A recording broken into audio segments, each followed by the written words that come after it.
This is the first part of a conversation with Carmen Lane, who is located at the NTL Institute in the United States. My name is Roland Schuster. Welcome to the Group Dynamic podcast. Thank you for having me, Roland. I've been looking forward to this conversation and just kind of hanging out with you and ideas. We met each other in the first virtual HI lab of NTL, which I did join as a participant, and one of the two subgroups were led by you as an NTL trainer. I was very impressed by your facilitating style, and it was also new for me to dive into this whole area of the question of equality, the question of white supremacy issues, and at that time very in the air the murder of George Floyd. So it was very intense for me and very interesting for me to have you as a facilitator. And and I thought this might be a good starting point to talk about how you see the facilitating of a group, first of all, from your personal point of view, and second of all, maybe whether there is an NTL idea of facilitating aside of the personal facilitating style. I've been a learner in the system of NTL for so long. I'm not clear what my personal perspective is about groups beyond the ways in which that body of knowledge has influenced me. But at its most fundamental, I think the role of the intervener, the trainer, the facilitator, is to have the capacity to be in the here and now and hold the whole of the group. Mhm. And if you don't have a curiosity and interest in being able to love the group enough to hold the complexity of the microcosm of our world that is present with that 8 to 12 people, those 16 people, those 35 people, whatever the number is, then perhaps you're not the person in the moment to be doing that work. And so my curiosity is also rooted in an assumption that whoever is present represents the microcosm of the whole in the moment of who we are as human beings. And so all of these other identifiers are data points that give information about standpoint, about how someone is entering, about how they connect individually in relationship to a group. But my job in the moment is to be present for any possibility of how someone chooses to show up or not show up and support their interest in learning about self in relationship to others. Okay. Let me point out this expression to be present for our listeners. And also for myself, because I myself just ask myself, what do you mean by this presence? Mm. I think for me, to be present is different than presence. Presence is one thing that we bring, that is an expression of how we are present. For me, it's a form of embodiment that has me in a place of self-awareness in the here and now, mentally, emotionally, physically, spiritually, psychically, energetically, to what's being evoked and provoked in me by the group that I'm with, what I'm tracking and taking in at every level of system, who the group members are, what their learning goals are, what their interests are, what their silence evokes in me, how they're holding their bodies, um, in a virtual context, what's their background, what's their sound setup, you know, what is going on, that I am noticing, not generating meaning yet from it, but Mm, what am I noticing that mm, informs how I am showing up in my body mm, in mm, a way that encourages the group to start doing work at the group level, to mm, become a group, to become connected and curious about their interconnectivity. So for me, how I use myself in relationship to the dynamics that are starting to bubble up and rumble around me mm. is the and my capacity to create a container for those early rumblings is what I mean when I say to be present. Okay, all right, all right.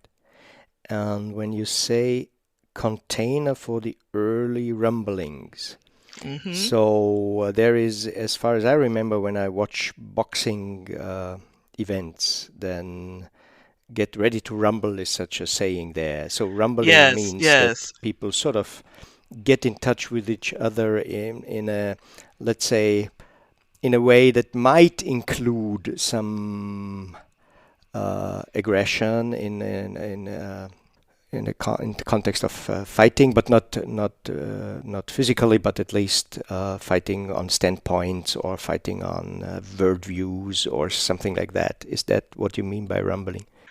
Well, I love that you're using boxing as a metaphor because, I'm a Gestalt practitioner, and Mm, so I think boxing is a wonderful kind of example of the cycle of experience, right? So what I mean by rumblings is that there are some sensations that we come into contact with when we enter something new in service of getting to a place of contact, right, with the other. So contact in the context of group dynamics, depending on if it's a learning group or a boxing ring, is that, we are gathering and making meaning, early meaning of those sensations in order to understand how we will intervene and make contact. And so for the boxer, contact means one thing, but it is about changing the environment of the container of the ring. It mm, is about changing the environment of the group to intervene in a way that gets them to choose to have contact with self and the other. yeah, So yeah, creating those conditions, yeah, the rumblings are about what am I paying attention yeah, yeah, to yeah. support creating the conditions for the group to have contact with itself. I'm just thinking whether this being a container can be imagined. Let's say you are the facilitator and all the people of the group step in and start to rumble around. Could you give our listeners an example of a containment, or Mm, where you knew you were functioning as a container and why you knew you were functioning as a mm, container? mm.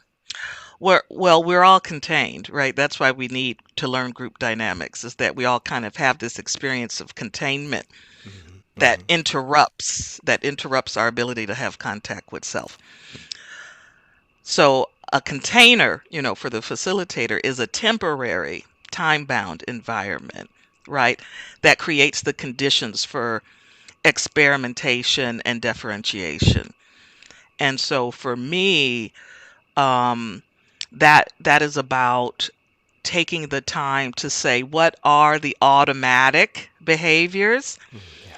of the group and what are the conditions that need to be created, which means the temporary container for some experimentation of, choosing behaviors and experimenting with new behaviors to support learning and awareness for the group.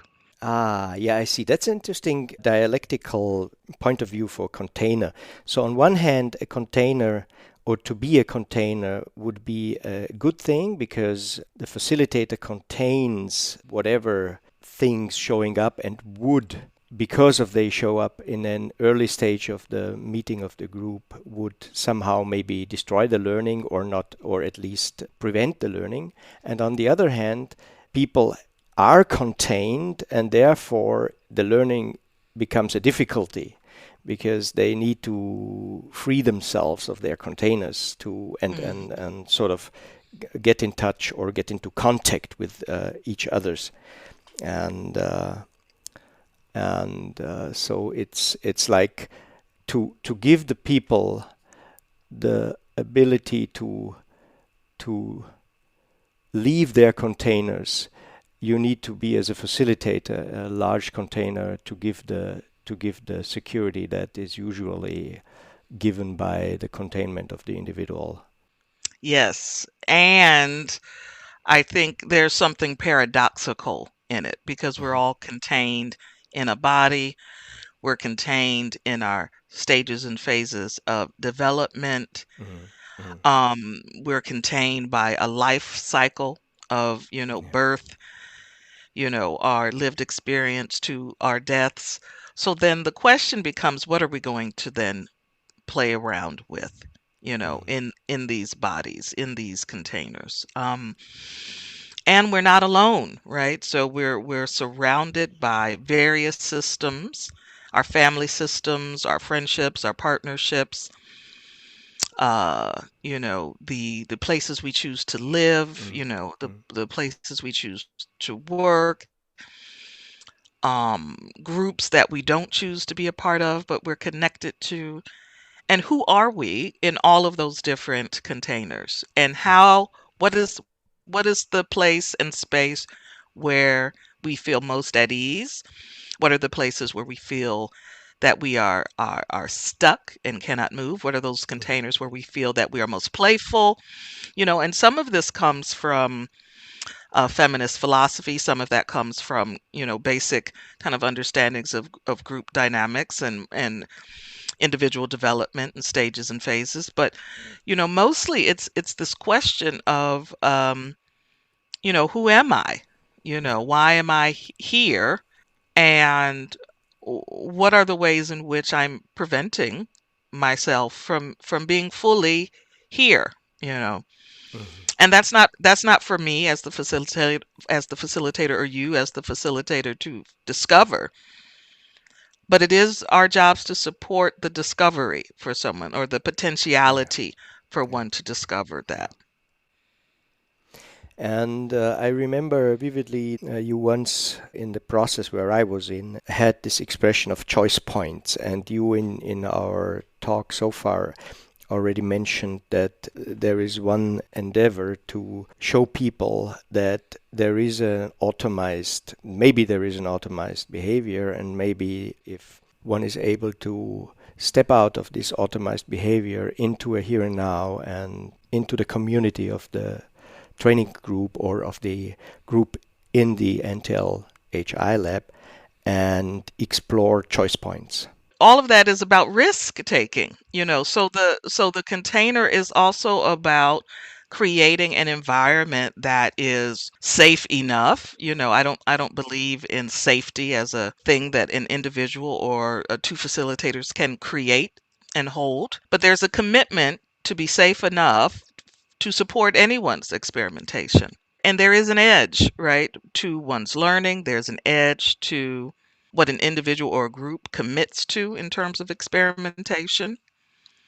And there's also an edge in terms of, the level of capacity and awareness that the group has about itself. And, we all have been conditioned by the cultures that we find ourselves born into.